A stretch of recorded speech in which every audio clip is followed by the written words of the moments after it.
Hello everyone, I am राज मल्होत्रा और मैं पिछले 22 साल से यूपीएससी सिविल सर्विसेज और स्टेट पीसीएस एग्ज़ाम के लिए स्टूडेंट्स को गाइड कर रहा हूँ। रिसेंटली हमने एक्सप्रेस के साथ एक एमओयू साइन किया एंड अंडर दैट एमओयू हमने उनके साथ मिलकर एक ऐप बनाया जिसका नाम है आईएएस साथी। ये एक एआई ड्रिवन ऐप है जिसमें आपको बहुत सारी जो फैसिलिटीज़ हैं आपकी प्रेपरेशन को लेकर वो बहुत ही रीज़नेबल प्राइस में हम मुहैया करेंगे, प्रोवाइड करेंगे, जिसमें चाहे आपको अपने हैंड रिटन आंसर्स को इवैल्यूएट करना हो, आपको अपने प्रीलिम्स के लिए एमसीक्यू की प्रैक्टिस करनी हो, जहां पर आपको समझ ना आए कि इसमें कैसे वैल्यू ऐड करना है, वहां पर आप उस ऐप को यूज़ कर सकते हो। And this is the first app in India which will work in all the languages across all the subjects, even your optional subject. Even CSAT के लिए भी ये ऐप आपको बहुत अच्छे से हेल्प करेगा। आप एक बार इस लिंक पर क्लिक कीजिए जो एल बैंड में हमने आपको साथ में दिया है और आप इस ऐप को खुद एक बार चेक कर लीजिए। इस ऐप को हम officially 15th of August, the great day of India, the independence day of India, उस दिन ऑफिशियली लॉन्च करेंगे और उस दिन से इस ऐप के ऊपर आप लोगों को एक बहुत ही ब्यूटीफुल इंटरफेस प्रोवाइड किया जाएगा। अब क्योंकि मैंने आपको बताया कि हम 15th of August से ये ऐप ऑफिशियली लॉन्च करने जा रहे हैं। 15 अगस्त के लिए अगर हम याद करें तो पिछले साल गवर्नमेंट ऑफ इंडिया ने आज़ादी का अमृत महोत्सव सेलिब्रेट किया जब हमारी फ्रीडम के 75 ईयर्स कंप्लीट हुए थे। इस बार भी प्रधानमंत्री जी ने बोला है कि हर घर तिरंगा ट्रेडिशन को हम कंटिन्यू करेंगे। अब ऐसे में एक बार आप सबके साथ क्विकली अगर हम इंडियन फ्रीडम स्ट्रगल के मेजर इवेंट्स को दोहराएं, उनको याद करें, तो ये एक ट्रिब्यूट होगा हमारे फ्रीडम फाइटर्स के लिए, हमारी इंडियन इंडिपेंडेंस के लिए और हमारी ग्रेट सिविलाइजेशन के लिए। साथ ही साथ यूपीएससी सिविल सर्विसेज या स्टेट पीसीएस के एस्पिरेंट्स के लिए ये एक अपॉर्चुनिटी होगी जहां पर वो मेरे साथ इस चैनल पर डे टू डे बेसिस पर क्विकली अपने मॉडर्न इंडियन हिस्ट्री को रिवाइज कर सकेंगे। Now I will take this lecture forward और आपके साथ मैं बायलिंगुअल रहूँगा, बीच में इंग्लिश बीच में हिंदी में बात करूँगा ताकि मैक्सिमम ऑडियंस मेरी बात को सुन सके, समझ सके और इसका बेनिफिट ले सकें।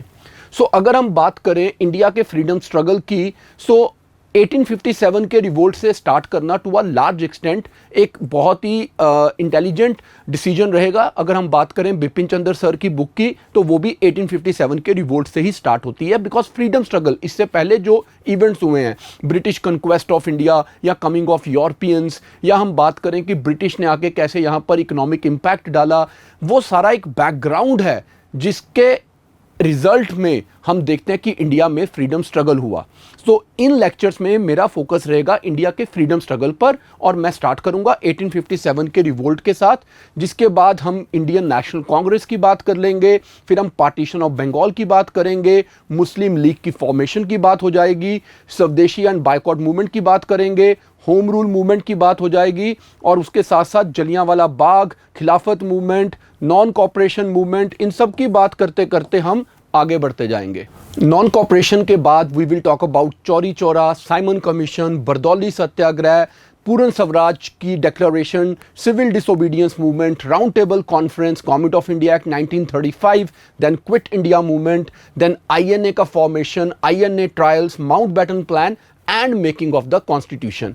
सो ये कुछ इंपॉर्टेंट टॉपिक्स हैं जिनके ऊपर मैं आने वाले इन दिनों में आपके साथ लेक्चर्स शेयर करूंगा और हम ट्राई करेंगे कि आपको एक बहुत ही होलिस्टिक वे में ये हिस्ट्री समझा दी जाए, पढ़ा दी जाए, सो दैट आपका एक बर्ड आई व्यू डेवलप हो जाए इन इवेंट्स को लेकर। अगर आपके माइंड में कोई डाउट आए, अगर आप चाहो कि मैं और ज़्यादा एक्सप्लेनेशन दूं, तो आप नीचे कमेंट सेक्शन में मेरे लिए मैसेज छोड़ सकते हैं and I will definitely live up to your expectations. That will be my 100% effort कि आपकी जितनी भी डिज़ायर्स हैं मैं उनको पूरा कर पाऊँ as far as modern Indian history is concern, ताकि केवल वो लोग नहीं जो सिविल सर्विसेज की प्रेपरेशन कर रहे हैं, वो लोग जो कि सिविल सर्विसेज के अलावा अदरवाइज इंटरेस्ट रखते हैं कि वो अपने इंडियन हिस्ट्री को, फ्रीडम स्ट्रगल को अंडरस्टैंड कर सकें, उनके लिए भी ये लेक्चर्स बेनिफिशियल हों। So let's start the journey and we will start it with the revolt of 1857। Watershed event है, ईस्ट इंडिया कंपनी को ख़त्म कर दिया गया था, बंद कर दिया गया था और इंडिया का जो कंट्रोल था वो डायरेक्टली अब ब्रिटिश क्राउन के हाथों में जाएगा। बहुत ही इंपॉर्टेंट इवेंट है, एडमिनिस्ट्रेटिवली बहुत ज़्यादा चेंजेस विटनेस किए गए थे, बट अगर ध्यान से देखा जाए so most of the changes were sham, right. अगर हम ये बात करें कि रिवोल्ट के होने के बाद ईस्ट इंडिया कंपनी को अबॉलिश कर दिया गया, तो आज एक नया एस्पेक्ट डेवलप करते हैं। अब सोचते हैं 1600 में ईस्ट इंडिया कंपनी इस्टेब्लिश की गई और फिर उसको मोनोपोली राइट दिया गया कि अब वो इंडिया जाए और इंडिया में ट्रेड करे। इस समय पर जब वो आते हैं 1600 में, तो इंडिया में Mughal emperor Akbar the great rule कर रहे हैं और अभी मुगल एम्पायर काफ़ी स्ट्रांग है। अकबर के बाद जहांगीर, शाहजहां और औरंगजेब अप टू 1707 ये रूल करेंगे and we call them the great Mughals. बहुत स्ट्रांग थे, अच्छा एम्पायर था, स्ट्रांग आर्मी थी, इकोनॉमिकली भी सब ठीक था to a large extent. But जैसे ही औरंगजेब की डेथ होती है, मुगल एम्पायर का डिक्लाइन स्टार्ट होता है, वीक सक्सेसर्स आते हैं और विद इन 50 ईयर्स ये जो ईस्ट इंडिया कंपनी है ये इंडिया में अपने आप को पॉलिटिकली एक्टिवेट करना शुरू करती है। और पहला इनका जो एम था वो था अदर यूरोपियन कॉम्पिटिटर्स को एलिमिनेट करना, जिसके कारण इंडिया में 3 कर्नाटिक वॉर्स की गई थी जो ब्रिटिश और फ्रेंच के बीच में, जो एक स्ट्रगल फॉर सुप्रीमेसी हुआ, राइट। अभी जो ये वॉर शुरू हुई थी, first and second Carnatic war खत्म हो चुकी थी और अभी ब्रिटिश और फ्रेंच इक्वल फुटिंग्स पे खड़े हैं। इतने में प्लासी की लड़ाई हो जाती है 1757 में, जो ब्रिटिश सिराजुद्दौला के साथ लड़ते हैं जो बंगाल का नवाब है। और क्लाइव की ट्रेचरी के कारण, या ये बोला जाए उसकी स्मार्टनेस के कारण, जब मीर जाफ़र खुद सिराजुद्दौला को, मीर जाफ़र जो उनके कमांडर इन चीफ हैं, वो डिच कर देते हैं, उनको धोखा दे देते हैं। तो ऐसे समय पर सिराजुद्दौला इस लड़ाई में हारे भी गए और मारे भी गए। अब जब सिराजुद्दौला की डेथ हो जाती है और मीर जाफ़र को ब्रिटिश कंपनी एक पपेट नवाब की तरह इस्टेब्लिश करती है, यहाँ से कंपनी की डेप्रिडेशन स्टार्ट होती है, कंपनी इंडिया को एक्सप्लॉइट करना स्टार्ट करती है। ऐसे में जब कंपनी की ग्रीड्स पूरी नहीं होती हैं तो वो मीर जाफ़र की जगह पर मीर कासिम को नया नवाब अपॉइंट करती है। जब मीर कासिम थोड़ी इंडिपेंडेंट अपनी हेड स्पेस डिमांड करता है कि मैं अपने कुछ डिसीजंस खुद लेना चाहूँगा, तो कंपनी इस चीज़ को बिल्कुल नकार देती है, रिजेक्ट कर देती है और फिर से मीर जाफ़र को नवाब बनाती है। ऐसे टाइम पर मीर कासिम यहाँ से निकलते हैं और वो अपनी स्टेट, वो कहाँ पे हैं, बंगाल के नवाब हैं, जिनको अब गद्दी से उतारा गया है, राइट। जैसे अभी आप रिसेंटली देखो तो जिस तरह से शेख हसीना को अभी बांग्लादेश में गद्दी से उतारा गया, वैसे ही एक सिचुएशन बनी जिसमें मीर जाफ़र के बाद मीर कासिम को जब गद्दी पे बिठाया गया। आज उस मीर कासिम को बड़े ही अनसेरेमोनियस वे में गद्दी से उतारा गया और वो वहाँ से उठकर अपनी साथ की स्टेट, जैसे आज जो शेख हसीना जी हैं वो इंडिया आई हैं, राइट, यूपी में आई हैं, वैसे ही वो उठे और वो भी कहाँ आए, अवध में आए। अवध के नवाब जो थे उस टाइम पे शुजाउद्दौला थे और शुजा जो थे वो नवाब वजीर थे। वो मुगल एम्परर जो उस टाइम के थे शाह आलम सेकंड, वो उन मुगल नवाब के वजीर भी थे।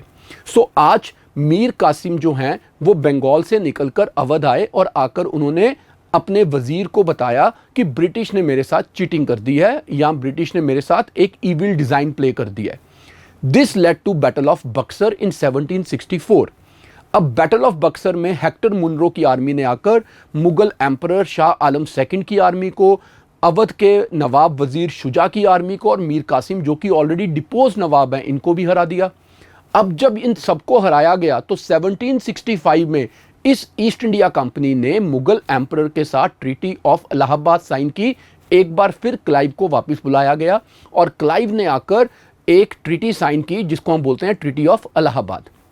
इस ट्रीटी के बाद जो हमारे मुगल एम्परर थे आज से वो ब्रिटिश के पपेट हो गए, राइट। अब चाहे 1857 में एक मुगल बादशाह बहादुर शाह जफर गद्दी पे बैठे हैं, लेकिन जो मुगल्स हैं वो 1765 ऑनवर्ड्स सिर्फ थ्योरेटिकली रूल करेंगे, प्रैक्टिकली सारी पावर्स धीरे धीरे ब्रिटिश टेक ओवर करते जा रहे हैं।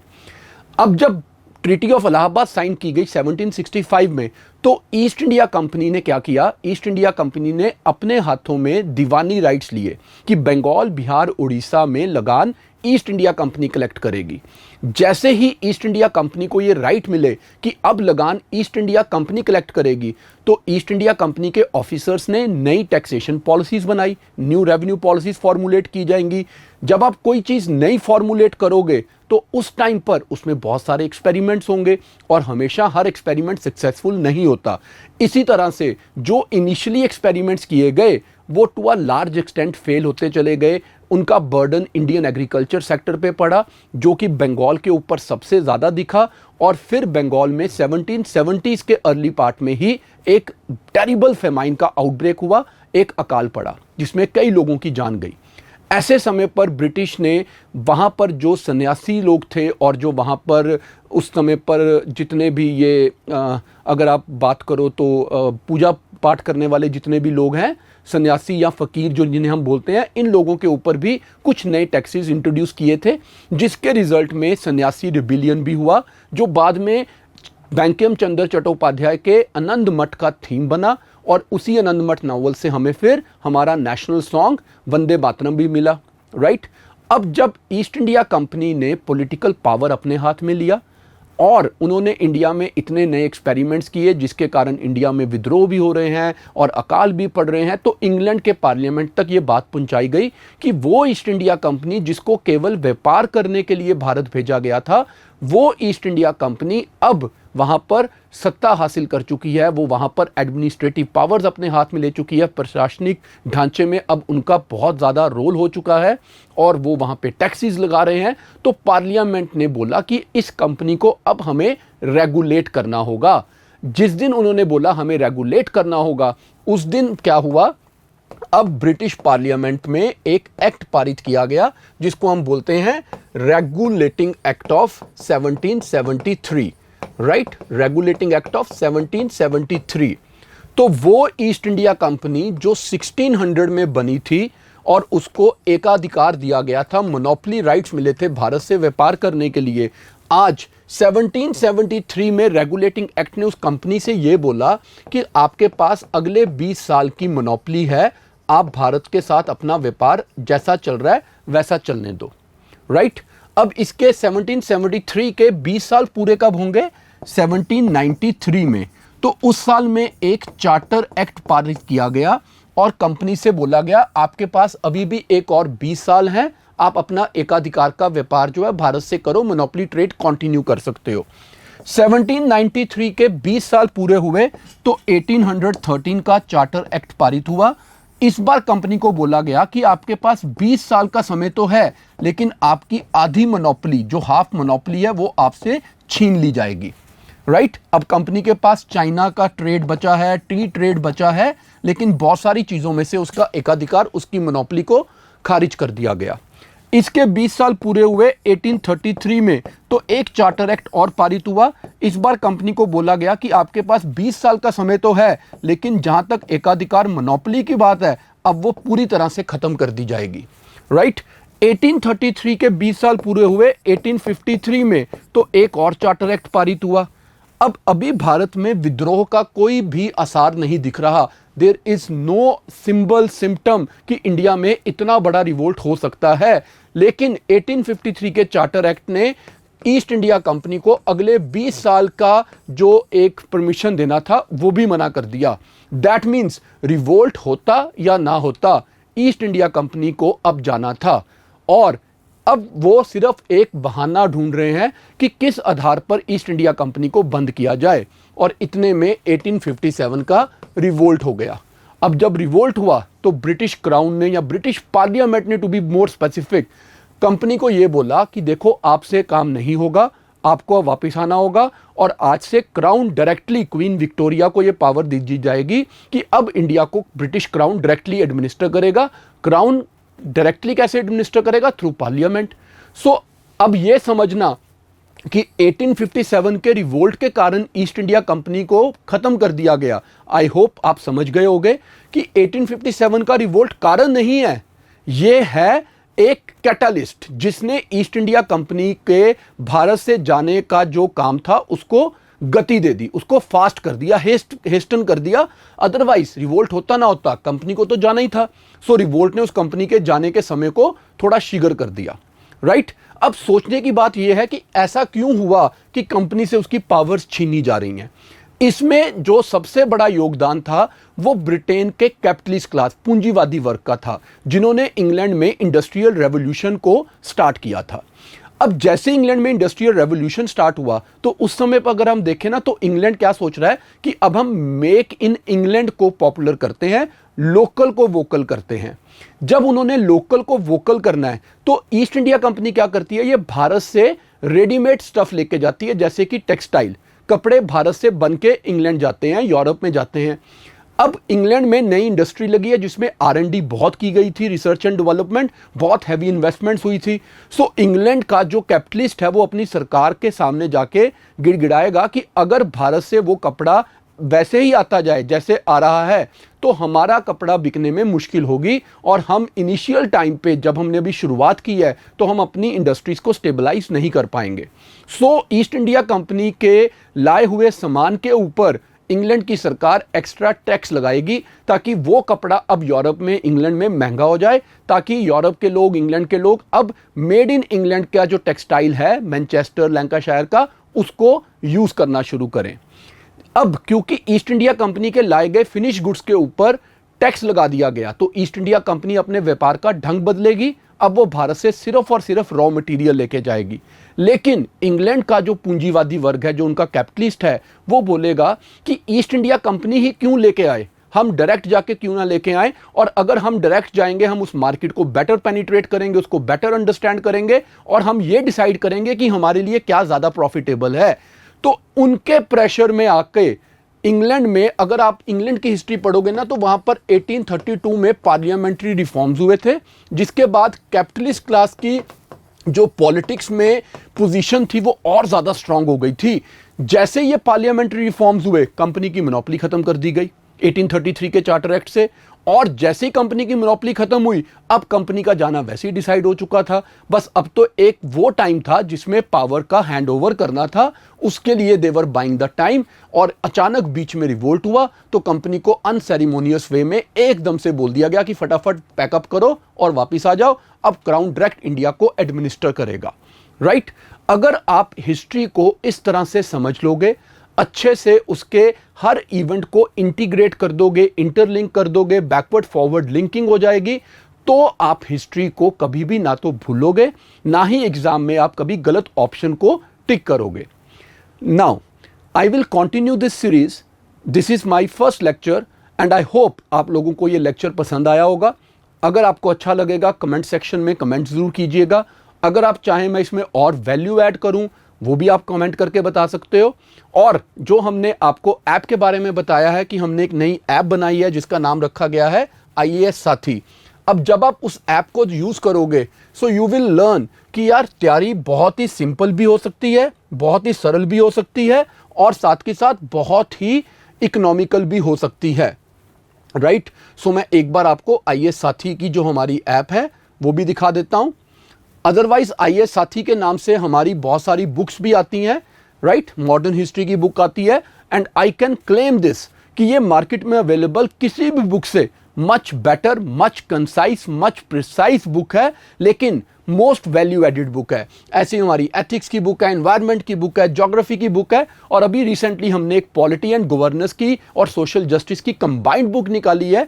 एंड आई कैन प्राउडली से कि अगर आप उस किताब को पढ़ोगे तो आपको लगेगा कि इससे बेटर मार्केट में कोई किताब अवेलेबल नहीं है। राइट? सो एक बहुत ही होलिस्टिक स्ट्रक्चर क्रिएट किया गया है स्टूडेंट्स के लिए, ताकि वो अपनी तैयारी को बहुत ही इजी वे में और बहुत ही इकोनॉमिकल वे में कंप्लीट कर सकें। राइट? इस ऐप को आप लोग सब लोग एक बार ज़रूर देखना, and once you see this app आपको खुद को फील होगा कि इस ऐप को यूज़ करने से हमारी तैयारी बहुत ही सिस्टमैटिक बन जाती है। Right? Just allow me a second so that I can show you this app as well. So ये है हमारी ऐप IAS साथी के नाम से।